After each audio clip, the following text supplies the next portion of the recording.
चलिए भाई, good morning to all of you. कैसे हो आप सब लोग? क्या हाल है आप सभी के दोस्तों?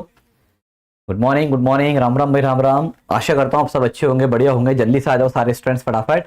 और बच्चों, जैसे कि आपको पता ही है, अब अपनी जो क्लास का टाइमिंग है बेटा, वो मॉर्निंग में 10 से हो चुका है ना। तो आप बिल्कुल भी टेंशन ना लीजिए, परेशान मत होइए। अब समझ जाओ कि अपनी जो डेली क्लास हुआ करेगी, अब हमने शाम वाला जो टाइम था बेटा उसे शिफ्ट करवा के मॉर्निंग में कर लिया है 10 बजे।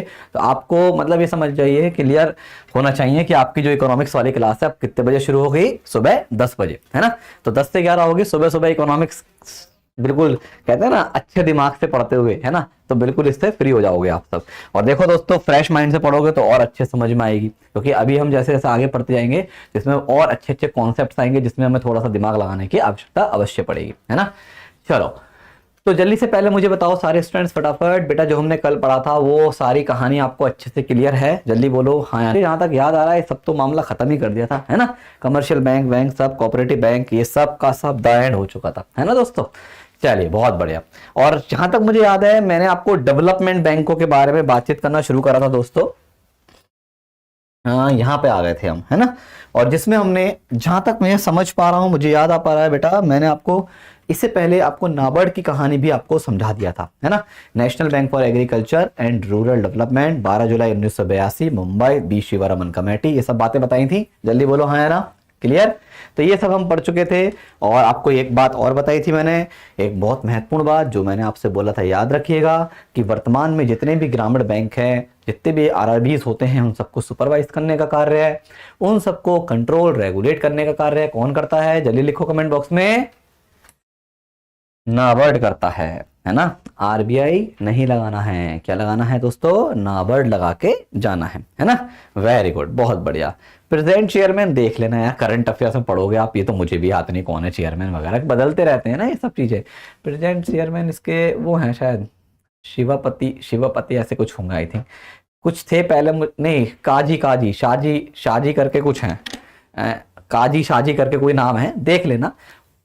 उस समय तो यही थे, मे बी अब बीच में करंट वरंट में, हाँ शाहजी आ गया। देखो अक्षर जी बता रहे हैं शाहजी के भी, हाँ ऐसे कुछ नाम था, अजीब गरीब सा। तो वो तो करंट का टॉपिक है, उसमें कोई बहुत बड़ी बात नहीं है। वो करंट से रिलेटेड आप जब पढ़ेंगे नाबार्ड वगैरह के बारे में, तो आपको वहाँ पे करंट अफेयर्स के तौर पर आपको पता होना जरूरी है ना। अब ये देखो, ये चीजें फिक्स नहीं होती ना बेटा, तो बदलती रहती हैं। आज ये है, कल को चेयरमैन कोई और हो गया, फिर 2-4 सालों बाद कोई और हो गया, तो बदलते रहते हैं, है ना। तो वो तो डायनेमिक चीजें हैं, स्टैटिक नहीं है। ठीक, चलिए आइए अब हम बढ़ते हैं अगला पॉइंट की तरफ, एक्सिम बैंक की तरफ, है ना। देखिए, अब हम एक्सिम बैंक के बारे में बातचीत करें। चलो, एक्सिम बैंक से पहले एक छोटी सी बात और याद रखना, एक बहुत शानदार है, इस संस्था से दोस्ती कर लेते हैं। एक छोटी सी संस्था है आईएफसीआई, पहले इससे दोस्ती कर लो दोस्तों। आईएफसीआई का फुल फॉर्म याद रखिएगा, industrial finance corporation of India. Industrial finance corporation of India को मैं लेके क्यों आया हूं, उसका रीजन बता दें दोस्तों। याद रखिएगा, ये जो आईएफसीआई है ना, एक क्वेश्चन पूछा गया था आपके, वैसे आपके राजस्थान वाले में तो नहीं था, लेकिन एसएससी के एग्जाम में आया था, है ना। हो सकता है आप एसएससी के एग्जाम भी देते होंगे, कोई बहुत बड़ी बात नहीं है। अब जब वहां आ गया तो आपके एग्जाम में भी आ ही सकता है ना। तो क्वेश्चन क्या था सुनिए, उसने पूछा कि बताओ बच्चों, ये सब छोड़ो डेवलपमेंट बैंक की कहानी, ये बताओ भारत का पहला विकासशील बैंक का नाम क्या है? ये क्वेश्चन था। तो भाई बड़ा ही शानदार क्वेश्चन देखा जाए तो, है ना, कि इंडिया का, भारत का पहला डेवलपमेंट बैंक बताइए। अब दोस्तों जनरली वे में हम सब क्या करते हैं, हम नाबार्ड के बारे में पढ़ लेते हैं, है ना, हम अन्य बैंकों के बारे में पढ़ लेते हैं जो हमने सुने हैं। लेकिन अगर हम गौर करेंगे, जो भारत में सबसे पहली बार जो विकासशील बैंक बना, अगर आप ध्यान भी दोगे आपको ईयर से ही समझ में आ जाएगा। आप देखिए इसका एस्टेब्लिशमेंट क्या लिखा है, 1948। क्या लिखा है? 1948, 1948। तो आप खुद समझ गए होंगे, ये तो भैया देश की आजादी के बाद ही प्रकट हो गया। और यही है भारत का पहला विकासशील बैंक। मानता हूं ट्रेंडिंग में नहीं है, चर्चाओं में नहीं है, बहुत पुराना हो चुका है, तो इसका यूज ज्यादातर हमारा नहीं होता। लेकिन भैया एग्जाम के लिए तो क्वेश्चन है, हमें तो एग्जाम ओरिएंटेड देखनी है ना चीजें, है ना। अब एग्जाम में क्वेश्चन आ गया तो आप फंसेंगे तो नहीं। तो याद रखना, अगर एग्जाम में पूछे इंडिया का पहला डेवलपमेंट बैंक का नाम बताओ, तो आप क्या लगा के आएंगे? Industrial finance corporation of India, IFCI, जिसका मुख्यालय नई दिल्ली में है। कहां पे है मुख्यालय दोस्तों? हेडक्वार्टर है इन न्यू दिल्ली, है ना। और ये करता क्या है, इसके नाम में ही आंसर है, आप थोड़ा बुद्धि लगाओ। इंडस्ट्रियल डेवलपमेंट मतलब जो हमारा भारत का औद्योगिक क्षेत्र है, इंडस्ट्रियल जो हमारा क्षेत्र है, सेक्टर कह सकते हो, है ना, जिसको हम जनरली द्वितीय क्षेत्र के नाम से जानते हैं अर्थशास्त्र में, सेकेंडरी सेक्टर, तो उसको डेवलप करने में, इंडस्ट्रीज को आगे बढ़ाने में उनकी सहायक करने का ही इसका मुख्य रूप से कार्य देखने को हमें नजर आता है। लेकिन वही है, जैसे कि आप देख रहे हैं पुराना काफी है 1948, तो वो अन्य अब जो डेवलपमेंट बैंक आ गए हैं उनकी तुलना में ज्यादा फेमस नहीं रहा। लेकिन दोस्तों वही बात जो मैंने आपको बताई, फेमस हो या ना हो, क्वेश्चन बनता है तो हमें ये बात पता होनी आवश्यक है ना। चलो आगे जानते हैं। अगला पॉइंट है दोस्तों, एक पहले सिडबी पढ़ लो, small industries development bank of India. ये तो बहुत ट्रेंडिंग में रहता है, उम्मीद है, आशा करता हूं आप सबने जरूर सुना होगा। जल्दी बोलो सारे बच्चे, सुना है नहीं सुना है? SIDBI, small industries. क्लास रुक गई मेरी तो सबकी रुक गई है क्या? कविता बोल रही हैं क्लास रुक रही है क्या? बच्चों एक बात बताओ, सारे बच्चे प्लीज दौड़ के कमेंट में लिखना, क्या क्लास में किसी प्रकार की कोई भी समस्या है? जल्दी बोलो सारे बच्चे, पहले मुझे इतनी बात बताओ, हाँ या ना? सब ठीक चल रहा है? जिनकी रुक रही है क्लास वो एक बार प्लीज रिफ्रेश कर लीजिए, हो सकता है कोई नेटवर्क एरर हो रहा हो, मे बी कुछ कनेक्शन प्रॉब्लम हो, है ना? नहीं है प्रॉब्लम, धन्यवाद बच्चों, वेरी गुड। चलिए, हाँ, तो सिडबी के बारे में बात करें दोस्तों, तो याद रखना इसको बनाया गया था 1990 में। इसका ईयर याद रखना, तारीख से कोई फर्क नहीं पड़ेगा, ईयर जरूर पूछना है ना, 1990। और इसका जो मुख्यालय है दोस्तों, सबसे ज्यादा पेपर में पूछा जाता है, सबसे ज्यादा क्वेश्चन पूछता है, बताओ इसका हेड ऑफिस कहाँ है? अब हम जनरली दिल्ली और मुंबई और बंगलौर में ही घूमते रहते हैं, है ना, तो याद रखना, ना दिल्ली जाएंगे ना मुंबई जाएंगे, यहाँ के लिए कहाँ जाएंगे? उत्तर प्रदेश की राजधानी आप लखनऊ जाएंगे। कहाँ जाएंगे? उत्तर प्रदेश की राजधानी लखनऊ में दोस्तों आपको इसका मुख्यालय देखने को मिलता है, याद रखिएगा।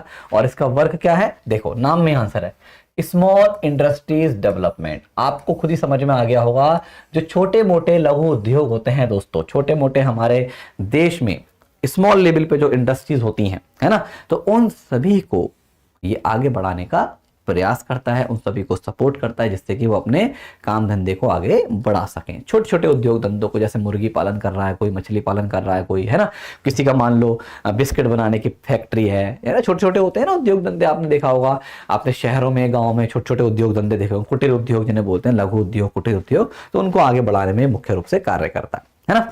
अब देखो, एक है एग्जिम बैंक, नाम ही आंसर है एक्सपोर्ट इंपोर्ट बैंक, यानी कि आयात और निर्यात करने वाला बैंक, यानी कि एक ऐसा बैंक दोस्तों जो हमारे देश के एक्सपोर्टर्स हैं, निर्यातक लोग हैं, आयातक लोग हैं, उनको आगे बढ़ाने में मदद करेगा, है ना भाई। नाम ही बता रहा है किसको हेल्प करेगा? एक्सपोर्टर और इंपोर्टर को आगे बढ़ाने में उनकी सहायता करेगा।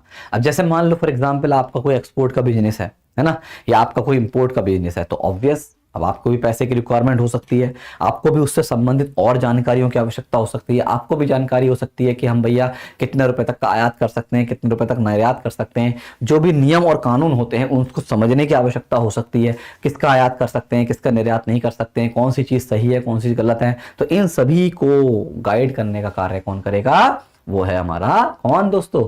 EXIM bank. क्लियर? और इसकी कहानी बहुत सरल है, ऐसे याद रखो दोस्तों, एग्जिम बैंक नाबार्ड का भाई है। किसका भाई है? नाबार्ड का भाई है।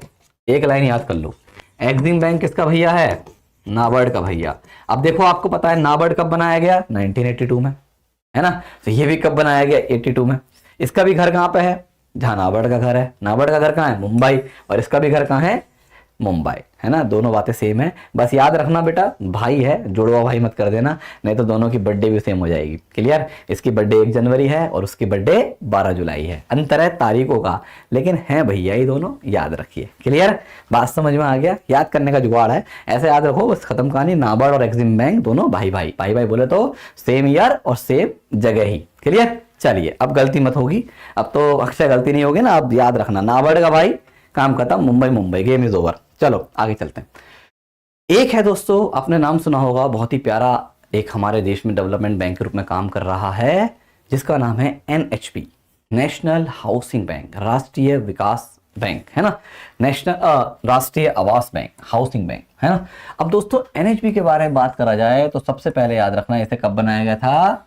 1988 में बनाया गया, मुख्यालय इसका नई दिल्ली में है ना। अब थोड़ी सी इसके बारे में बात करते हैं।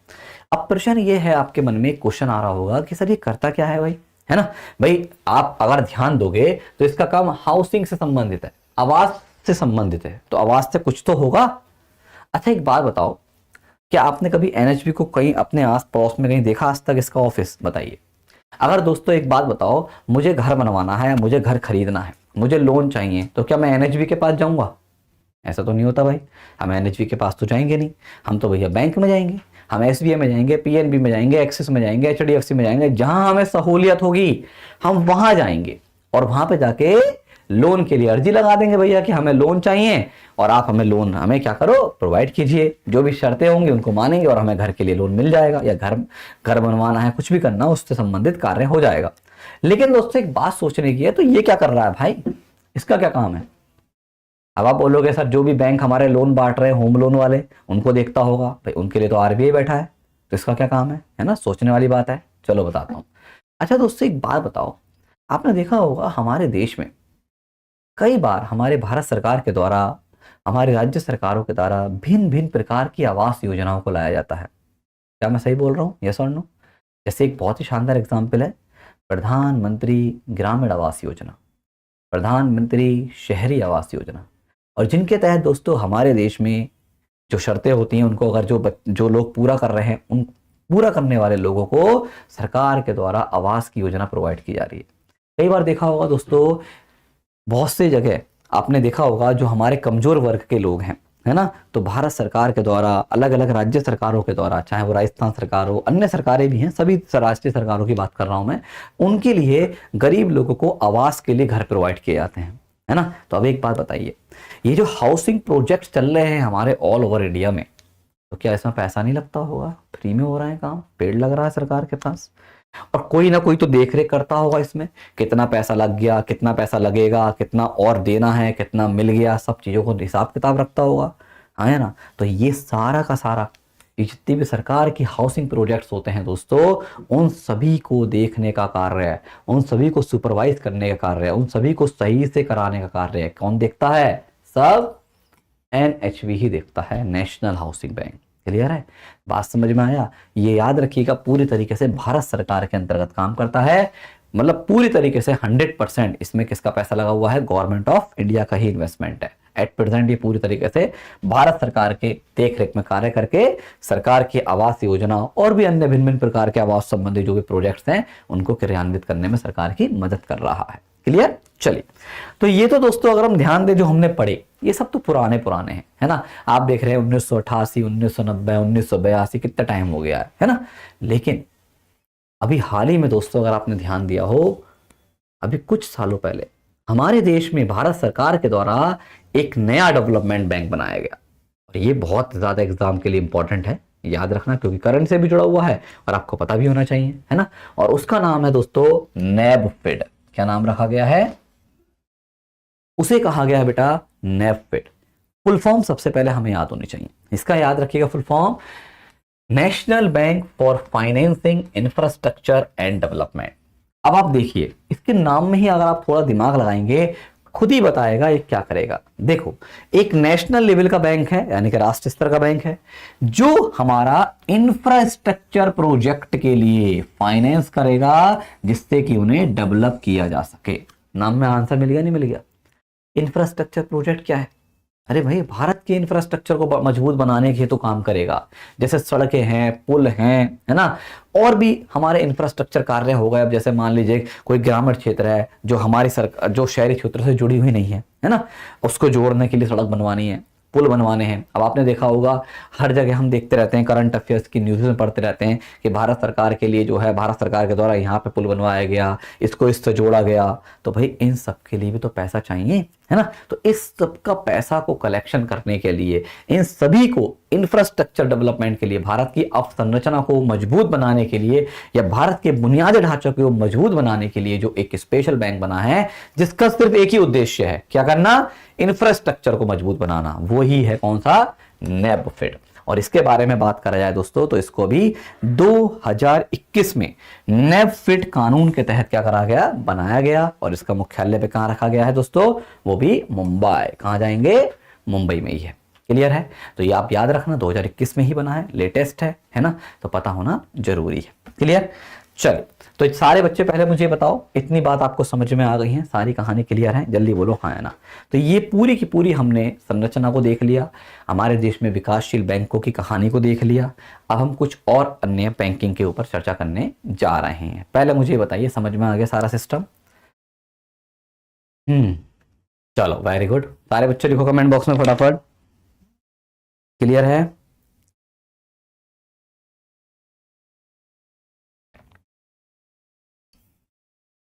चलिए वेरी गुड, बहुत बढ़िया। अब चलते हैं कुछ बढ़िया चीजों की तरफ, इंटरेस्टिंग पॉइंट की तरफ।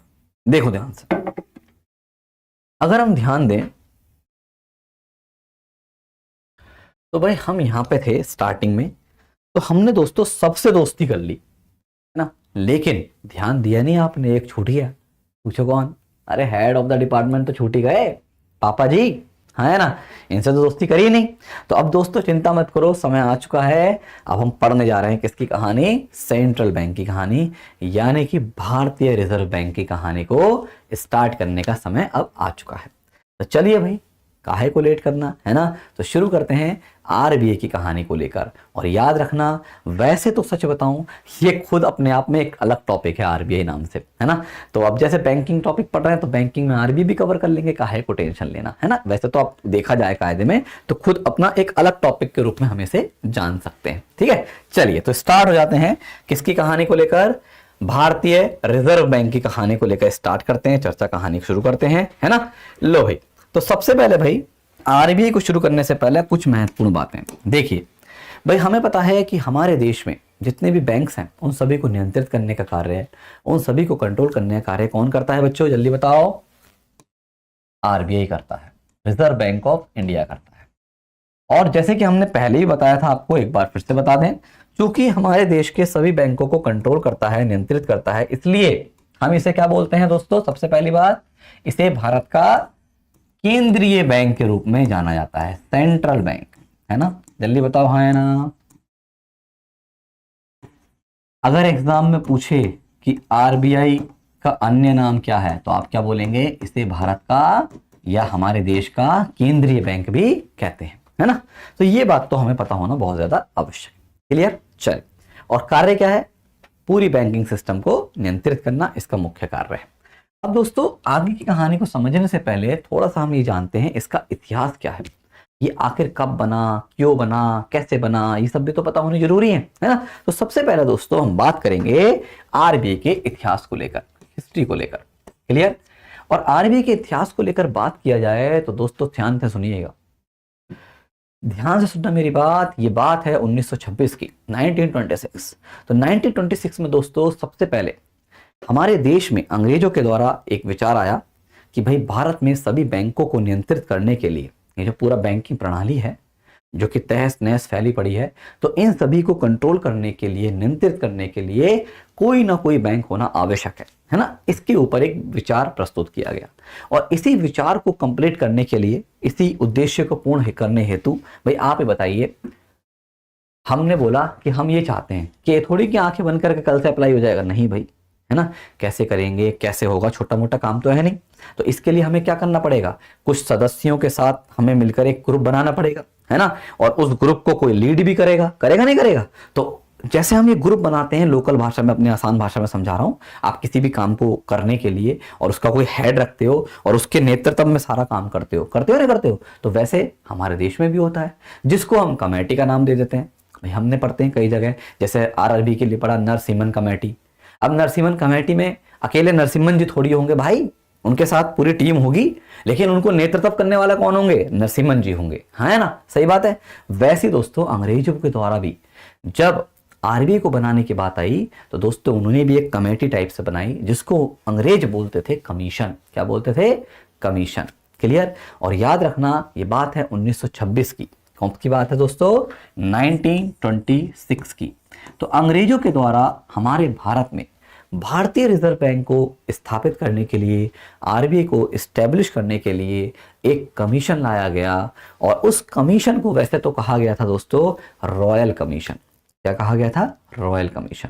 लेकिन उस कमीशन के जो हेड थे उनका नाम था दोस्तों हिल्टन यंग। क्या नाम था? एक अंग्रेज का नाम है ये, हिल्टन यंग। ये आदमी है हिल्टन यंग। ये मत सोचना कि हिल्टन जवान है, ये मत कर देना। हाँ, एक आदमी का नाम है हिल्टन यंग। अंग्रेजों का नाम तो ऐसे ही होते हैं। तो उसके नाम को लेकर भी इस कमीशन को हमने जानना शुरू कर दिया। तो याद रखना, पेपर में दोनों चीजें पूछता है। जनरली इसके नाम से ज्यादा फेमस है ना, कि पूछता है कि आरबीआई को बनाने के लिए कौन सा कमीशन आया था, तो हम दोनों लिखेंगे हिल्टन यंग कमीशन, या शॉर्ट में हम इसे दूसरा नाम बोलें इसका तो हम इसे रॉयल कमीशन भी कहते हैं। वैसे तो ये रॉयल कमीशन छोटा लिखा है मैंने, अगर मैं एक्चुअल में आपको चलो पीडीएफ में लिखा हुआ दिखाऊंगा। इसका पूरा नाम है royal commission on Indian currency and finance. ये था पूरा कमीशन का नाम। इतना बड़ा नाम दिया था अंग्रेजों ने, लेकिन इतना बड़ा नाम कहाँ को याद रख के फिरोगे तुम, है ना भाई। इतना याद रखो, रॉयल कमीशन या भाई हमारा क्या था, हिल्टन यंग कमीशन। क्लियर? इतनी बात समझ में आ गई? जल्दी बोलो सारे बच्चे हाँ है ना। बेटा गलत गलत मत लिखो। अक्षय जी 1934 नहीं है, 1926 है। गलत लिखोगे तो खुद तो कंफ्यूजन में जाओगे, दूसरे भी कंफ्यूजन में हो जाएंगे, है ना। इसलिए कहानी को सुन लो, लिखने की होड़ नहीं है, कहीं कहीं भाग नहीं रहा लिख के, कुछ अवार्ड नहीं मिलने वाला किसी को, है ना दोस्तों। बस ये बताओ कि आपको समझ में आ रही हैं बातें या नहीं आ रही, मुद्दे की बात ये। तो होता क्या है, 1926 में हिल्टन यंग कमीशन आया और इस कमीशन में बोला गया कि हम भारत में क्या करेंगे, सभी बैंकों को कंट्रोल और रेगुलेट करने के लिए एक बैंक बनाएंगे, और उस बैंक को ही कहा गया दोस्तों RBI, reserve bank of India. अब आगे भाई एक बात बताइए, अभी तो हमने सोचा है कि हम बैंक बनाएंगे, अब एक बात बताओ, इतना बड़ा बैंक बनना आसान काम है क्या? चुटकियों काम थोड़ी कि चुटकी बजाय बैंक प्रकट हो गया, ऐसा थोड़ी होगा, है ना। तो भाई सीधी सी बात है, इतना बड़ा बैंक अगर आपको स्टैब्लिश करना है तो उसके लिए कुछ ना कुछ तो आपको रणनीति बनानी पड़ेगी, है ना।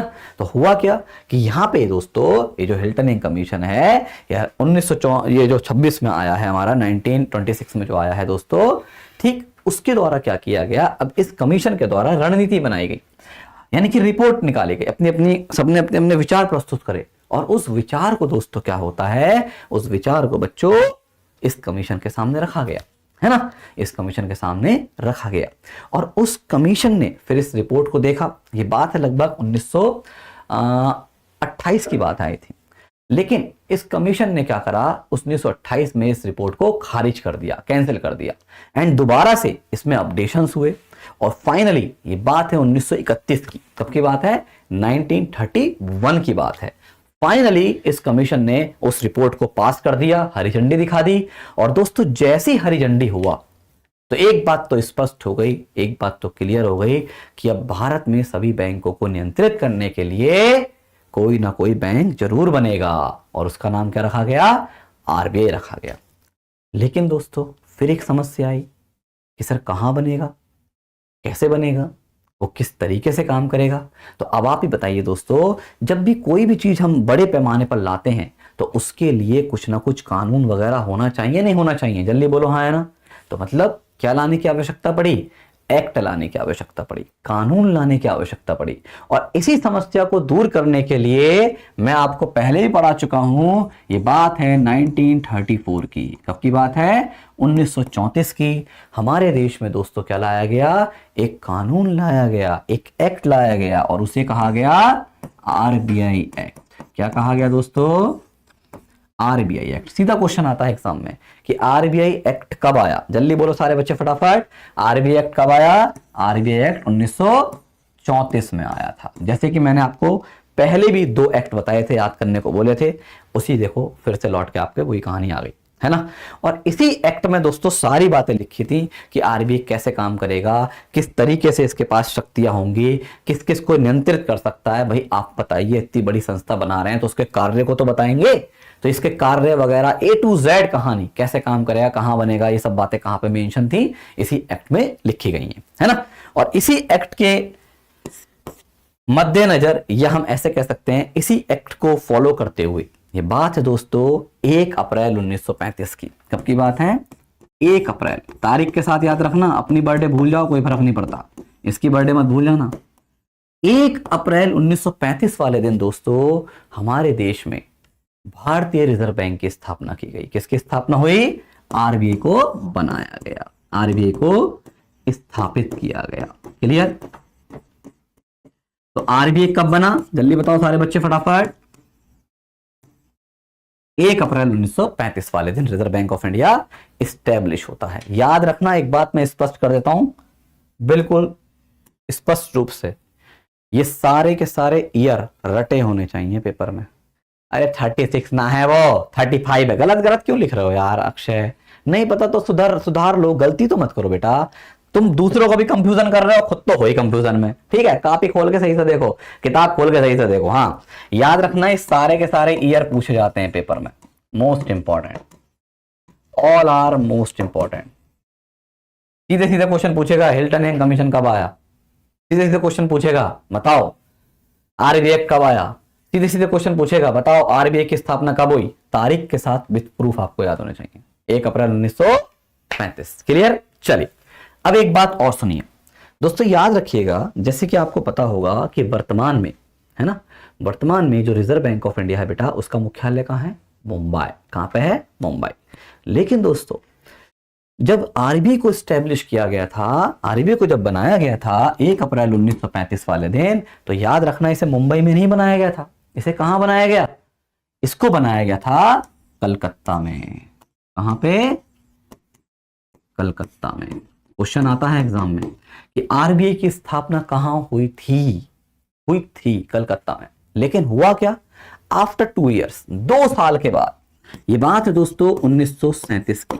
1937 में अंग्रेजों ने क्या करा? इसे पूर्ण रूप से उठा के कहां शिफ्ट कर दिया? आपके उस समय का बंबई, आज का मुंबई, है ना। तो यानी कि इसे जो पहले कलकत्ता में था, भाई पहले तो कलकत्ता ही कहते थे हम, आजकल कोलकाता कह रहे हो, वो बात अलग है ना। तो पहले कलकत्ता में था, उठा के कहां शिफ्ट कर दिया? उस समय का बंबई, जो हम वर्तमान में मुंबई के नाम से जानते हैं, वहां पे इसे उठा के शिफ्ट कर दिया। और 1937 से लेकर दोस्तों आज तक ये हमारा कहां पर है? ये मुंबई में ही काम कर रहा है। इसका मुख्यालय मुंबई में ही स्थित है। क्लियर है? तो सारे बच्चे पहले मुझे बताओ, इतनी बातें आपको समझ में आ गई अच्छे से कि आरबीआई की ये बेसिक बातें जो हमने पढ़ाई, अभी और भी बातें हैं वो हमें आपको समझानी है। जल्दी बोलो सारे बच्चे फटाफट। पहले मुझे फटाफट ये बताओ, इतनी बातें क्लियर हैं? जल्दी जल्दी लिखो सारे बच्चे कमेंट बॉक्स में।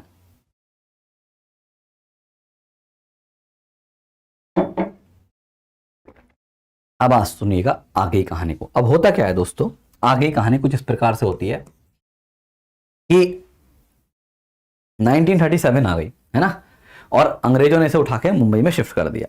और भाई मुंबई में अपने आराम से कार्य करने लगा। चलो धीरे धीरे समय बढ़ने लगा, है ना। और आपको पता है दोस्तों, 2 साल बाद 1939 में होती है द्वितीय विश्व युद्ध, हाँ है ना। और 1945 तक चला, जैसे कि आपको पता ही होगा, द्वितीय विश्व युद्ध हुआ, सेकेंड वर्ल्ड वॉर। अब अंग्रेज क्या हुए, उस विश्व युद्ध में व्यस्त हो गए। एंड फाइनली हमने भी दोस्तों मौके पे चौका मारा, और हमने भी क्या करा? देश की आजादी के लिए प्रयास करने और ज्यादा शुरू कर दिए। एंड फाइनली हमने भी पूर्ण स्वतंत्रता की घोषणा कर दी, है ना। एंड फाइनली 15 अगस्त 1947 वाले दिन दोस्तों हमारा देश आजाद हो जाता है, और अंग्रेज वगैरह सब यहां से चले गए, जैसे कि आपको पता ही। अब दोस्तों आपको पता है, जब अंग्रेज चले जाएंगे तो गवर्नमेंट ऑफ इंडिया आती है, भारत सरकार आई। अब जब भारत सरकार आती है बच्चों, तो क्या हुआ? जल्दी बताओ। जब भारत सरकार आई तो भारत सरकार ने देखा कि आरबीआई नाम की एक बहुत बड़ी संस्था है हमारे देश में, जो हमारे सारे बैंकों को कंट्रोल कर रही है, उनको नियंत्रित कर रही है। लेकिन एक परेशानी थी। पूछो क्या? याद रखना दोस्तों, एक बात और बताता हूं। जब रिजर्व बैंक ऑफ इंडिया को बनाया गया था 1935 में, चलो यहां पे 2 बातें और बताता हूं आपको, बहुत इंटरेस्टिंग। तो याद रखिएगा, उस समय आरबीआई एक प्राइवेट बॉडी था। कैसी बॉडी था? प्राइवेट। याद रखना दोस्तों, आरबीआई मेरे और आप जैसे लोगों के द्वारा मिलकर बनाया गया था, है ना। इस पर निजी क्षेत्र का अधिकार था। ये कैसे काम कर रहा था? ये प्राइवेटली काम कर रहा था। सबसे पहली बात, क्वेश्चन पूछता है कई पेपरों में ये, कि जब आरबीआई को बनाया गया था तो ये कैसी संस्था के रूप में काम कर रहा था? It is a private body, एक निजी संस्था था, जो हम जैसे आप जैसे ब्रिटिश लोगों के द्वारा मिलकर बनाई गई थी। एक क्वेश्चन और याद रखिए, कभी कभी क्वेश्चन आता है एग्जाम में, जब रिजर्व बैंक ऑफ इंडिया को दोस्तों बनाया गया, तो बताओ इसे कितने करोड़ रुपए की पूंजी लगाकर बनाया गया? कितने पैसे लगाकर बनाए गए? भाई पैसे भी तो लगे होंगे, है ना। अगर दोस्तों पूछे कि कितनी करोड़ रुपए की पूंजी या कैपिटल लगा के इसे बनाया गया, तो याद रखना 5 करोड़। कितने करोड़? 5 करोड़। तो आरबीआई को दोस्तों 5 करोड़ रुपए इकट्ठे करके प्राइवेट बॉडी के तौर पर बनाया गया था। कब? 1 अप्रैल 1935 वाले दिन। कहां पे? कलकत्ता में। क्लियर? लेकिन जब अंग्रेज चले गए तो गवर्नमेंट ऑफ इंडिया आती है, तो गवर्नमेंट ने देखा कि हमारे देश में एक बहुत बड़ा बैंक कार्य कर रहा है जो पूरी बैंकिंग सिस्टम को देखता है, लेकिन वो तो प्राइवेट हाथों में, प्राइवेट हाथों मतलब ब्रिटिश लोगों के हाथों में, और ब्रिटिश बैठे इंग्लैंड में। ले भैया, अब हाथ थोड़ी चलाएंगे अंग्रेज लोग वहां से हमारे देश का बैंक, वो तो चलेगा छोड़ छाड़ के। तो सबसे पहले आपको मैंने पढ़ाया है, कुछ याद होना चाहिए। सबसे पहले भारत सरकार ने एक बहुत महत्वपूर्ण कदम उठाया कि सबसे पहले आरबीआई को अपने कब्जे में लिया। और आपको मैंने बोला था पिछली से पिछली क्लास में, आई मीन परसों की क्लास में, जब सरकार जबरदस्ती किसी प्राइवेट बॉडी पर अपना कब्जा करके उसे अपने अंडर करती है तो उस प्रोसेस को क्या बोलते हैं? जरा लिख दो कमेंट बॉक्स में, क्या बोलते हैं दोस्तों उस प्रक्रिया को? जल्दी बताओ, उस प्रक्रिया को क्या कहा जाता है जब सरकार जबरदस्ती किसी प्राइवेट बॉडी पर कब्जा करती है? कुछ याद आया? वेरी गुड, राष्ट्रीयकरण, नेशनलाइजेशन। धन्यवाद। और ये बात है दोस्तों 1 जनवरी 1949 की। तारीख के साथ विद ईयर याद रखना, पेपर में मारेगा नहीं तो क्वेश्चन उठा के तुम्हारे और माइनस में नंबर ले जाएंगे। ये बात है 1 जनवरी 1949 वाले दिन आरबीआई को भारत सरकार ने क्या करा? नेशनलाइज्ड कर दिया, राष्ट्रीयकृत कर दिया। आरबीआई का राष्ट्रीयकरण किया गया या नेशनलाइजेशन किया गया। क्लियर है? बात समझ में आ गया? और ये कब हुआ था दोस्तों? हमारा 1 जनवरी 1949 वाले दिन। एक बात और बताऊं, एक क्वेश्चन बनता है दोस्तों, बताओ भारत का पहला बैंक, पहला राष्ट्रीयकृत बैंक कौन सा है? भारत का पहला नेशनलाइज्ड बैंक कौन सा है? तो याद रखिएगा, इससे पहले आज तक किसी भी बैंक को राष्ट्रीयकृत किया ही नहीं गया, इसलिए आरबीआई को हम भारत का पहला राष्ट्रीयकृत बैंक के रूप में भी जानते हैं। क्या कहते हैं? भारत का पहला राष्ट्रीयकृत बैंक। ये सीधे सीधे क्वेश्चन है आपके एग्जाम के। भारत का पहला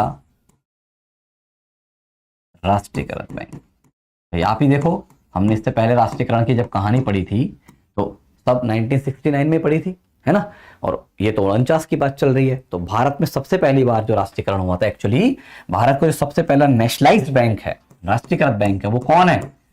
वो है reserve bank of India, RBI. Clear? बात समझ में आ गई? जल्दी बोलो सारे बच्चे, हाँ है ना? ठीक है, तो ये भी आपको पता होना बहुत ज्यादा जरूरी है, और ये तो डेटा आपको बिल्कुल इंपॉर्टेंट है, पता होना चाहिए। ठीक है, चलिए अब हुआ क्या? अब दोस्तों 1 जनवरी 1949 को जब भारत सरकार ने इसे अपने अधीन ले लिया तो इसका मतलब क्या हुआ? अब ये पूरी तरीके से भारत सरकार के अंतर्गत कार्य करने लगा। अब ब्रिटिश इंडिविजुअल्स का, ब्रिटिश लोगों का इसके ऊपर कोई अधिकार नहीं है। और जब से लेकर आज तक भारत के केंद्रीय बैंक के रूप में भारत सरकार के अंतर्गत हमारा आरबीआई कार्य कर रहा है। क्लियर? तो ये थी कुछ महत्वपूर्ण बातें आरबीआई के इतिहास से संबंधित।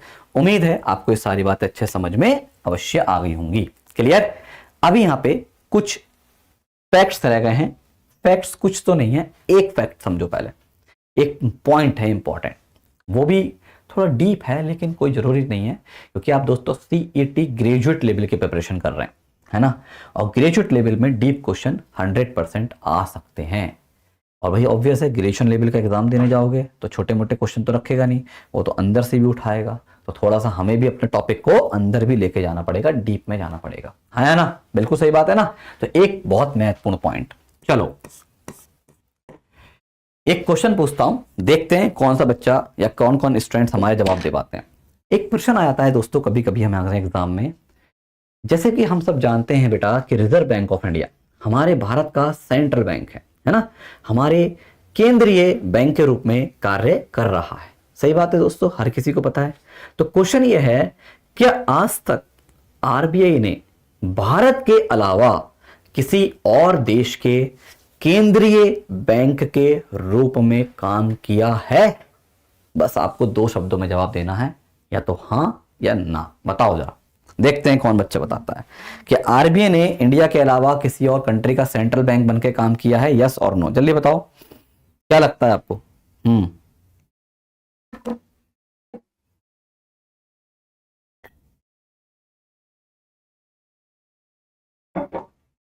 हाँ लगता है, पक्का? चलो, अब जो बच्चे लिख रहे हैं कि यस सर आरबीआई ने और देशों के लिए केंद्रीय बैंक के रूप में काम किया। अब क्या आप मुझे बताने का कष्ट करोगे वो कौन कौन से देश हैं और कितने देश हैं जिनके केंद्रीय बैंक के रूप में काम करा है? कितने देश हैं? चलो ये बताओ पहले कितने देश हैं? 1 2 3 4 कितने देश हैं बताओ? कितने देशों के केंद्रीय बैंक के रूप में काम कर चुका है आरबीआई भारत को छोड़कर? बोलो कितने देश हैं? ऑप्शन है 1 2 3 4, बताओ। देखते हैं क्या जवाब देते हैं। लिखो, देशों के नाम मत बताओ, चलो ये बता दो कितने देश हैं। 1 2 3 4 ऑप्शन लगाओ। भारत के अलावा पूछ रहा हूं, भारत को मत जोड़ लेना। क्या लगाएंगे आंसर? क्वेश्चन आ गया एग्जाम देने गए, भारत के अलावा आरबीआई ने कितने बैंकों के केंद्रीय बैंक के रूप में। अरे गूगल पे सर्च मार के दे रहे हो क्या जवाब? जल्दी लिखा करो। हाँ गूगल पे तो सब कुछ है। हाँ यार गूगल मत ट्राई करना, खुद देखो ना तुम्हें कितना आता है। गूगल से पूछोगे ना तो कोई फायदा नहीं है। तो तुम एक काम करो, मैं हट ही जाता हूँ, गूगल को खोल के उससे पढ़ लो भाई। नहीं पता, चलो कोई बात यार, नहीं पता तो लिख दो ना, नहीं पता खत्म कहानी। अरे यार नहीं पता तो सीखने तो आए हो दोस्तों यहाँ पे। हाँ एक बताओ यहाँ क्या करने आए हो? अगर तुम्हें सब कुछ पता होता तो यहाँ क्यों आते भाई? सीखने तो आए हो दोस्तों। क्या मैं सही बोल रहा हूँ? आपका काम सीखना, मेरा काम सिखाना, बस अपना यही काम है। आज नहीं पता तो डोंट वरी, आज पता चल जाएगा, फिर आगे गलती मत कीजिएगा। पेपर क्वेश्चन में आएगा तो आप भूलेंगे नहीं कभी भी, है ना। हमारा काम यही तो है, आपको लर्न कराना, आपको सिखाना, चीजें सीखना। चलो अब सुनो मेरी बात ध्यान से, पूरी कहानी है बड़ी इंटरेस्टिंग। दोस्तों याद रखिएगा, अगर हम आरबीआई के केंद्रीय बैंक की कहानी को लेकर देखें तो जैसे कि हम सबको पता है वर्तमान में आरबीआई भारत का केंद्रीय बैंक है ना। लेकिन दोस्तों आरबीआई ने भारत के अलावा 2 अन्य देशों के केंद्रीय बैंक के रूप में भी काम करा है। कितने? 2। कौन कौन से बताता हूं। ये बात है दोस्तों 1937 की, 1937। आपको पता होगा दोस्तों एक देश का नाम जिसे वर्तमान में हम म्यांमार के नाम से जानते हैं, जिसे पहले हम प्यार से बर्मा के नाम से जानते थे। क्या कहते थे दोस्तों? बर्मा। अब क्या कहते हैं? म्यांमार। हाँ है ना, प्रेजेंट का नाम भी लिख दिया लो मैंने, म्यांमार। सुना होगा जरूर 100%, कोई बहुत बड़ी बात नहीं है। तो ये जो कंट्री था ये 1937 से क्या होता है? इंडिया से अलग होता है। और जब ये अलग हुआ तो 1937 से लेकर 1947 तक, 1937 से लेकर 1947 तक भारत का जो आरबीआई है उसने बर्मा के केंद्रीय बैंक के रूप में काम करा। किसका केंद्रीय बैंक? बर्मा का केंद्रीय बैंक। बर्मा के केंद्रीय बैंक के रूप में काम करा। क्लियर है? बात समझ में आ गई? एक कंट्री तो आपके समझ में आ गया हो, कौन सा कंट्री है? बर्मा। तो बर्मा जो देश था उसके भी केंद्रीय बैंक के रूप में 1-2 साल नहीं दोस्तों, पूरे 10 साल, 1947 तक की बात है। 1937 से 1947 तक आरबीआई ने सेंट्रल बैंक ऑफ बर्मा के रूप में भी काम करा था। एक तो यह है। दूसरा देश सुनो, दूसरा देश है दोस्तों, चलो यहां पे मैं ए करके लिख देता हूं, और दूसरा देश है वो तुम्हारा दोस्त, जाना माना प्यारा दोस्त, उसे हर कोई जानता है, पाकिस्तान। आपको पता होगा दोस्तों 15 अगस्त को भारत आजाद होता है, लेकिन 14 अगस्त को पाकिस्तान का जन्म होता है। तो दोस्तों जब 14 अगस्त 1947 को पाकिस्तान का जन्म हुआ, तो जब से पाकिस्तान का जन्म हुआ है, जब से लेकर जून 1948 तक, कब की बात है? जून 1948। भाई 1947 में तो ये आया, पाकिस्तान आया। जब से लेकर जून का महीना था और 1948 तक की बात करें, 1948 तक की बात करें, तो भारतीय रिजर्व बैंक ने पाकिस्तान का केंद्रीय बैंक के रूप में भी काम किया था। इसके केंद्रीय बैंक के रूप में? पाकिस्तान का केंद्रीय बैंक। लिख देता हूं, पाकिस्तान का या के केंद्रीय बैंक के रूप में काम किया। क्लियर हुआ? जल्दी बताओ सारे बच्चे, हाँ है ना? ये बात समझ में आ गई? यस और नो, फटाफट लिखो। तो अगर आपसे पूछे वो कौन कौन से देश थे, है ना, कौन कौन से देश थे जिसके केंद्रीय बैंक के रूप में आरबीआई ने काम किया है, तो आप याद रखना, हमारा एक तो है कौन सा? बर्मा, और दूसरा कौन सा था? पाकिस्तान। क्लियर? चलिए तो ये चीज आपको पता होनी बहुत ज्यादा आवश्यक है, और ये सारी की सारी बातें आपको परेशान होने की बिल्कुल भी जरूरत नहीं है। सब यहाँ पे आपके सामने लिखी हुई हैं, जो मैंने आपको सारी बातें समझाई हैं। देख लो एक बार जल्दी जल्दी से, अगर कोई पॉइंट मिस हुआ होगा तो वो पॉइंट भी हम आपको समझा देंगे, है ना। सेंट्रल बैंक कहते हैं, ये तो पता ही है, 1926 रॉयल कमीशन, हिल्टन कमीशन, है ना। प्राइवेट बैंक था, जैसे मैंने बताया 5 करोड़ की पूंजी बताई, 1 अप्रैल को बनाया गया, कोलकाता में बनाया गया, है ना। आरबीआई एक्ट के तहत बताया गया, मुंबई में शिफ्ट कर दिया 1937 में। बर्मा लिखा हुआ है, देखो लिखा हुआ है बर्मा, म्यांमार 1937 भारतीय संघ से अलग हो गया, लेकिन रिजर्व बैंक अप्रैल 1937 तक उसके केंद्रीय बैंक में रूप में कार्य करता रहा। सब लिखा हुआ है आपके सामने। पाकिस्तान की कहानी भी है रही, सेंट्रल बैंक ऑफ पाकिस्तान के रूप में काम करा जून 1948। ठीक है, बात समझ में आ गया। और इसके बाद हमें पता है आरबीआई का राष्ट्रीयकरण हुआ, आरबीआई भारत का पहला राष्ट्रीयकृत बैंक है। इतनी कहानी हमने जान ली। तो पहले मुझे बताओ यहां तक की कहानी स्पष्ट है? जल्दी बोलो हाँ या ना, जल्दी बताओ सारे बच्चे कमेंट बॉक्स में।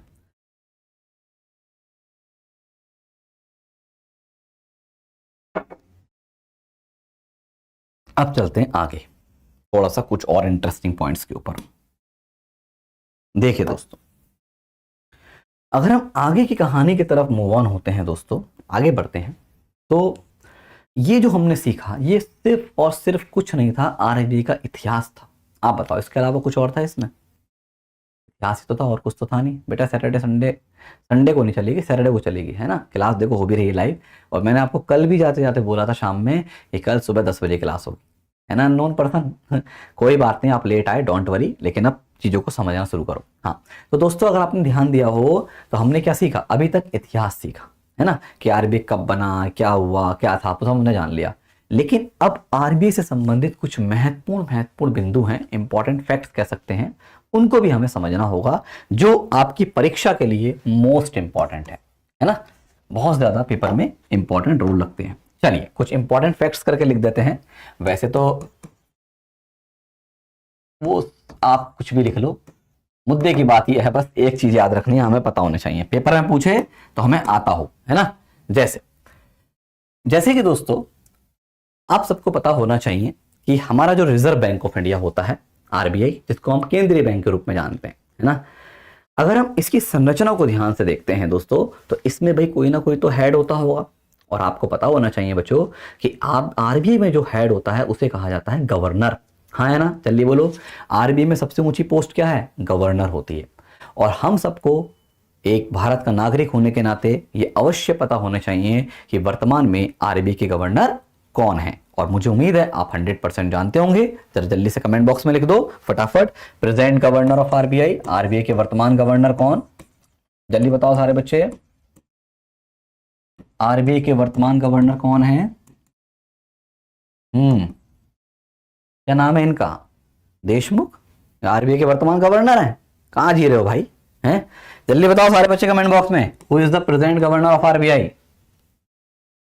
आरबीआई के इस समय गवर्नर कौन है? कोई नहीं है, तुम हो हैं? अरे नाम वाम है कोई इनका या कुछ भी नहीं है? हाँ वेरी गुड, क्या नाम है इनका? जल्दी लिखो सारे बच्चे फटाफट कमेंट बॉक्स में, ये सबको पता होना जरूरी है। बहुत ही सरल सा और आसान सा क्वेश्चन है भाई ये तो। दास जी, दश जी, क्या लिखना चाह रहे हो? चलो बताते हैं। देखो दोस्तों, अगर हम आरबीआई के वर्तमान के गवर्नर को बात करते हैं तो इनका नाम है मिस्टर शक्तिकांत दास, है ना। तो ये आपको पता होना जरूरी है। तो आरबीआई के गवर्नर कौन है वर्तमान में? मिस्टर शक्तिकांत। शक्तिमान मत कर दियो, कहीं शक्तिमान बना दो। अब याद करने का तरीका देखो इसमें ही है, शक्तिमान से याद करोगे किसको? शक्तिकांत को, है ना। तो शक्तिकांत दास जी हमारे वर्तमान में आरबीआई के गवर्नर के तौर पर कार्य कर रहे हैं। एक बात और याद रखिएगा, ये वर्तमान में आरबीआई के 25वें गवर्नर हैं। कौन से नंबर के हैं? 25वें। ये भी क्वेश्चन पूछता है, ये कौन से नंबर के गवर्नर हैं? ये आपके 25वें गवर्नर। अच्छा टाइपिंग मिस्टेक कर देते हो तुम, अरे यार सही से लिखा करो, जल्दी जल्दी मत लिखा करो, भागना कहाँ है, ट्रेन छूट रही है तुम्हारी, है। चलिए आइए, अब दोस्तों जैसे कि हमने देखा कि वर्तमान में शक्तिकांत दास जी हमारे आरबीआई गवर्नर के तौर पर काम कर रहे हैं, 25वें गवर्नर, है ना। लेकिन दोस्तों एक बात सोचने की है, जब आरबीआई को बनाया गया होगा बेटा, तो कोई ना कोई तो गवर्नर बना होगा शुरू में। अब ऐसा तो है नहीं कि सीधे शक्तिकांत दास जी बन गए होंगे, कोई ना कोई तो बना होगा सबसे पहला, है ना। तो याद रखना, हमें पता होना चाहिए कि आरबीआई का सबसे पहला गवर्नर कौन, फर्स्ट गवर्नर कौन था, है ना। आरबीआई का पहला गवर्नर। चलो, और याद रखना दोस्तों, अगर पेपर में पूछे आरबीआई के फर्स्ट गवर्नर कौन, आरबीआई के पहले गवर्नर कौन, तो भाई एक बात तो हमें क्लियर है 100% कि भैया अंग्रेज ही होगा, इंडियन तो नहीं हो सकता, क्योंकि आरबीआई अंग्रेजों के द्वारा बनाया गया, ब्रिटिश लोगों के द्वारा बनाया गया, कोई ब्रिटिश आदमी होगा, है ना। वेरी गुड, तो उनका नाम था दोस्तों ऑसबर्न स्मिथ। क्या नाम था? Sir Osborne Smith. ऑसबर्न कह दो, इंग्लिश में कह दो, हिंदी जैसा मन करे वैसा लिख लेना, उससे कोई फर्क नहीं पड़ता। ऑसबर्न स्मिथ बाबू। तो एडम स्मिथ है ना, अरे हमने पढ़ाया था ना एडम स्मिथ, अरे याद है, अरशास के पापा कौन, एडम स्मिथ, है ना, उनका भैया समझ लो ये ऑसबर्न स्मिथ। याद करने का तरीका है, अरशास के पापा एडम एडम स्मिथ और आरबीआई के पहले गवर्नर कौन, हमारे ऑसबर्न स्मिथ। और ये बने थे दोस्तों 1935 में। 1935 में ये आरबीआई के गवर्नर बने और भगवान ने इन्हें 2 साल बाद उठा लिया और समझ जा 1937 में ये स्वर्गलोक पहुंच गए। ठीक है, तो ये टपक गए, ईश्वर के पास पहुंच गए। अब दोस्तों सीधी सी बात, जब आरबीआई के गवर्नर 1937 में ईश्वर के पास पहुंच गए तो अब कोई दूसरा बंदा आएगा, है ना। तो एक क्वेश्चन और बना कि सर आरबीआई का दूसरा गवर्नर कौन, बताओ आरबीआई का सेकंड गवर्नर कौन था। अब तुम सोच रहे होगा सर ये थोड़ी पूछेगा पेपर में, पहला पूछता है, आइए बताऊंगा इसका कहानी, क्यों नहीं पूछेगा, पूछेगा। बता सकते हो कौन था आरबीआई का दूसरा गवर्नर? बोलो जल्दी से। इनका नाम याद रखना दोस्तों, जेम्स टेलर, टेलर बाबू। क्या नाम था? जेम्स टेलर, टेलर साहब, ये दर्जी साहब नहीं है अपने कहीं तो कपड़े सिलवाने चले जाओ। हाँ, क्या नाम था इनका? James Taylor. तो ये थे हमारे आरबीआई के दूसरे गवर्नर। और जैसे कि आप देख रहे हैं ये भी हमारे 1937 में आते हैं, अंग्रेजों का समय चल रहा है। तो ब्रिटिश काल में आएंगे तो ऑब्वियस अंग्रेजों के समय में अंग्रेज ही आएगा कोई। और ये लगभग दोस्तों हमारे ऐसे समझ लो 40 to 43 तक की बात है, मुझे करेक्ट याद नहीं है, 40 to 43 है, ऐसे मैं 42 लिख देता हूँ, लगभग 42 की ही बात है। ये भी भगवान को प्यारे हो गए, है ना। ये ईयर याद नहीं करने तुम्हें, ये तो तुम्हें कहानी के सिखा रहा हूं ना, ये कहानी तुम्हें याद रहे, कहानी से याद करोगे चीजें समझ में जल्दी आती है ना। रटना नहीं पड़ेगा, तुम रट्टा नहीं मानना है फिर, है ना। कहानी पढ़ोगे ना, मतलब सबसे पहले कौन आए? स्मिथ आए, 1935 में आए, 37 में चले गए। फिर कौन आए? टेलर आए, 1942 में चले गए। अब कौन आए? अभी आएंगे, चिंता मत करो, चिंता मत करो, आ रहे हैं, ठीक है। अब कौन आते हैं? अब दोस्तों जरा ये समय गौर करो, 1942, यानी कि विश्व वॉर, वर्ल्ड वॉर चल रही थी, हाँ है ना। क्या चल रही थी? विश्व युद्ध चल रही थी, वर्ल्ड वॉर चल रही थी। अब दोस्तों आप बताइए, जब वर्ल्ड वॉर चल रही है और अभी हमने पढ़ा, हमने जाना कि अंग्रेज वर्ल्ड वॉर में व्यस्त थे, तो दोस्तों ये वही समय है जब अंग्रेजों ने एक तरीके से मजबूरी में कह दो, या आप ऐसे कह दीजिए कि अंग्रेजों को ये लगा कि अब आरबीआई की कमान संभालने के लिए किसी भारतीय व्यक्ति को चुनना चाहिए। एंड फाइनली आरबीआई के पहली बार एक इंडियन पर्सन को, भारतीय व्यक्ति को गवर्नर के रूप में चुना गया और वो बने आरबीआई के कौन से नंबर के गवर्नर? तीसरे नंबर के गवर्नर। क्वेश्चन पूछेगा आरबीआई का तीसरा गवर्नर कौन, तो उनका नाम बताओ। वो इंडियन थे, मुझे पता है तुम जानते हो, और यही थे आरबीआई के पहले भारतीय गवर्नर भी यही हुए। भाई पहले भारतीय भी यही होंगे, भाई पहले इंडियन बने तीसरे नंबर पे, है ना। तो इससे पहले तो भारतीय था ही नहीं, तो इनको ही हम बोल देते हैं आरबीआई का पहला इंडियन गवर्नर, है ना। तो याद रखिएगा इनका नाम है मिस्टर सीडी देशमुख। क्या नाम है बच्चों? सीडी देशमुख। अरे रितेश देशमुख का नाम सुने हो? जल्दी बताओ, हाँ है ना, सुने हो नहीं सुने हो? आरबीआई का पहले भारतीय गवर्नर, इंडियन गवर्नर, ये उन्हीं के खानदान के हैं बेटा। अगर आप कभी रितेश देशमुख की पूरी इतिहास निकालोगे, पूरा हिस्ट्री निकालोगे, तो उनके दादा परदादाओं में इनका नाम मिलेगा आपको देखने का। छोटे मोटे परिवार से नहीं है देशमुख साहब, है ना। हाँ, तो इनके परिवार से ही देख लीजिए ये संबंध रखते हैं, ये वास्तविकता है, झूठी कहानी नहीं, देख लेना सर्च करके तो आपको मिल जाएंगे। दादा परदादा आरबीआई के पहले इंडियन गवर्नर के तौर पर कार्य कर चुके हैं, जिनका नाम है मिस्टर रितेश देशमुख जी। क्लियर? चलिए, तो ये कुछ मुख्य बातें हैं। पहले मुझे बताओ इतनी बात समझ में आ गई? अब फिर तो दोस्तों आपको पता ही है ना, जब इंडियन गवर्नर आ गए, फिर देश आजाद हुआ, फिर तो हमारे भारत के गवर्नर ही आने शुरू हो गए, है ना। ये सिलसिला चलने लगा। अगर दोस्तों बात करते हैं, एक बात और याद रखिएगा, एक बहुत फेमस पर्सनैलिटी है, उनके बारे में भी क्वेश्चन जो है पूछा जाता है। आपने एक नाम सुना होगा, श्री मनमोहन जी का नाम सुना है? मनमोहन सिंह जी का नाम सुने हो? जल्दी बताओ सारे बच्चे, हाँ या ना, जल्दी बोलो, यस और नो। तो एक क्वेश्चन आता है कि मनमोहन जी भी अगर बात करें दोस्तों, तो आरबीआई के गवर्नर के तौर पर काम करे हैं, ये तो आपको पता भी होना चाहिए। अगर हम बात करें, मनमोहन जी भी एक बहुत बड़े अर्थशास्त्री हैं और as a governor of RBI की पोस्ट पे भी काम कर चुके हैं। तो कभी कभी क्वेश्चन ऐसे पूछ लेता है बच्चों कि बताओ मनमोहन जी आरबीआई के गवर्नर के रूप में कार्य कर चुके हैं, ये आरबीआई के कौन से नंबर के गवर्नर थे? क्या आप मुझे बताओगे? जल्दी बताओ, आरबीआई के कौन से नंबर के गवर्नर थे? हाँ बोलो, चलो पहले तुम बोलो, मैं लिखूंगा कौन से नंबर के गवर्नर थे फिर वो। इनका नाम इसलिए इंपॉर्टेंट है, मनमोहन सिंह। याद रखना दोस्तों, ये आरबीआई के लगभग 1985 के अराउंड की बात है।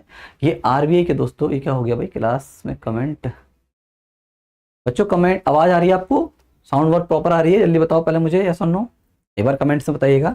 याद रखना बच्चों, ये आरबीआई के 15वें गवर्नर थे। कौन से? 15th governor. ये आरबीआई के 15वें गवर्नर के रूप में इन्होंने कार्य करा था। ठीक है, ये आपको पता होना बहुत ज्यादा इंपॉर्टेंट है। क्लियर? चल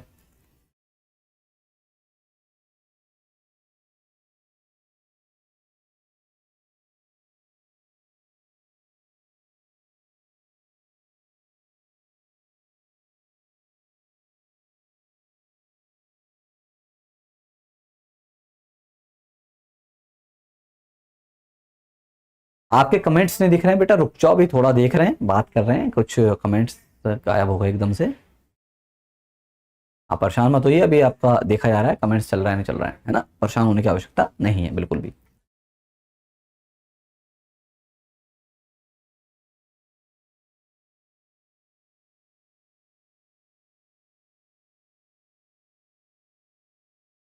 चलिए चलिए आ गए बच्चों कमेंट्स वगैरह, ठीक है अभी मेरे को, हाँ ठीक है वेरी गुड, हो गया, ठीक हो गया, वो टेक्निकल एरर हो जाता है बेटा। चलो हाँ, तो मैंने क्या बताया बच्चों, ये कौन से नंबर गवर्नर थे? 15वें। याद रखना बच्चों, ये आरबीआई के 15 गवर्नर के रूप में काम कर चुके हैं कौन? हमारे माननीय मनमोहन जी, जैसे कि आप सब जानते ही होंगे, है ना। चलिए, तो ये कुछ महत्वपूर्ण बातें थी अभी गवर्नर को लेकर, अभी और भी बातें हैं। जैसे अब दोस्तों कभी कभी क्वेश्चन पूछ लेता है, जैसे मैंने अभी आपको बताया क्या, कि आरबीआई के पहले गवर्नर कौन है ना। अब पहले वो भी तो पूछ सकता है भाई, आपको पता हो आरबीआई में जैसे गवर्नर की पोस्ट होती है, वैसे उसके नीचे काम करता है उप गवर्नर। सुना है ना, जल्दी बोलो, हाँ है ना, जिसे हम बोलते हैं उप गवर्नर या डिप्टी गवर्नर। तो अगर बाई चांस आपसे पूछ ले कि आरबीआई का पहला डिप्टी गवर्नर कौन, उप गवर्नर कौन, तो याद रखना दोस्तों, कोई और नहीं, टेलर ही था अपना। अरे देखो, ये गवर्नर बने, ये उस समय टेलर डिप्टी गवर्नर बने, स्मिथ जी ऊपर गए, इनका प्रमोशन हो गया, डिप्टी गवर्नर से क्या बन गए? ये गवर्नर बन गए। तो अगर आपसे पूछे कि आरबीआई के पहले क्या, लिख देता हूं, चलो मैं यहां पे लिख देता हूं, नेक्स्ट पॉइंट है जो भी है देख लेना, आरबीआई का पहला deputy governor, first deputy governor है ना, या उप गवर्नर, आरबीआई का पहला उप गवर्नर, आपको याद रखना है बच्चों, क्या नाम है इनका, जल्दी बताओ सारे बच्चे। टेलर बाबू। कौन से बाबू? जेम्स टेलर, जो अभी हमने लिखा था, जेम्स टेलर, है ना। ये भी आपको थोड़ा सा याद रखना है। अगर दोस्तों फॉर एग्जांपल आपसे पूछ ले, ये बताओ वो कौन से गवर्नर हैं आरबीआई के जो सबसे ज्यादा लंबे समय तक रहे, longest governor, longest serving governor, सबसे ज्यादा लंबे समय तक कार्य करने वाले आरबीआई के गवर्नर, तो इनका नाम है बेनेगल रामाराव। क्या नाम है दोस्तों? बेनेगल रामाराव, याद रखना। और उल्टा भी पूछ सकता है, वो कौन से गवर्नर हैं जो बहुत ही ज्यादा कम समय के लिए, मात्र 15 दिनों के लिए गवर्नर बने थे आरबीआई के, तो उनका नाम है ए घोष। क्या नाम है? ए घोष। ये लिखे हुए हैं सब, आपको बार बार मैं लिख रहा हूं, समय बर्बाद होगा, आपको दिखा देता हूं मैं। ये रहा, देखो आपको पॉइंट्स हैं, डोंट वरी, परेशान होने की आवश्यकता नहीं है। ये रहा, देखो, अगर 15 दिनों के लिए सबसे कम समय के लिए कौन बने? ए घोष साहब। सबसे लंबे समय के लिए कौन बने? बेनेगल रामाराव। क्लियर? तो ये भी आपको सब पता होना जरूरी है। क्लियर है? जल्दी बोलो सारे बच्चे, हाँ है ना, ये सारे पॉइंट समझ में आ गए? यस और नो? क्लियर करो। पहला डिप्टी गवर्नर जैसे मैंने आपको बताया था, जेम्स टेलर, है ना। हाँ, एक बात और याद रखना, एक छोटी सी, हाँ बिल्कुल बिल्कुल ऐसे समझ लो एक छोटी सी बात और एक इंटरेस्टिंग बात। चलो एक क्वेश्चन का जवाब दो पहले मुझे, एक प्रश्न का जवाब दो, देखते हैं आप क्या जवाब देते हो। ये बताओ दोस्तों, क्या आज तक रिजर्व बैंक ऑफ इंडिया की कोई महिला गवर्नर बनी है? बताइए, हाँ या ना। क्या कोई लेडी आज तक आरबीआई की गवर्नर बनी है? आरबीआई की महिला गवर्नर, जल्दी बताओ, कोई बनी है या नहीं? यस और नो में जवाब दीजिए।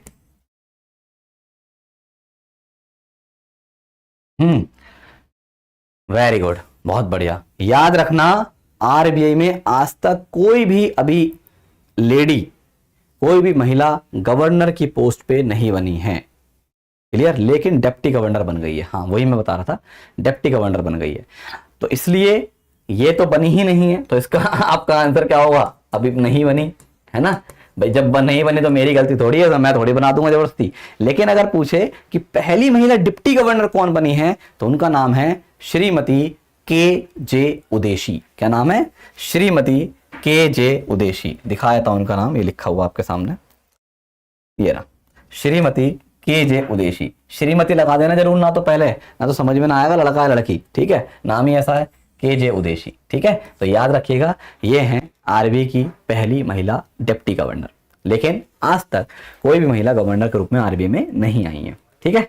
चलिए एक बात और याद रखना दोस्तों, जैसे कि आपको पता है रिजर्व बैंक ऑफ इंडिया है, आरबीआई जो है उसमें एक तो गवर्नर होता है और उसके अलावा 4 डिप्टी गवर्नर होते हैं।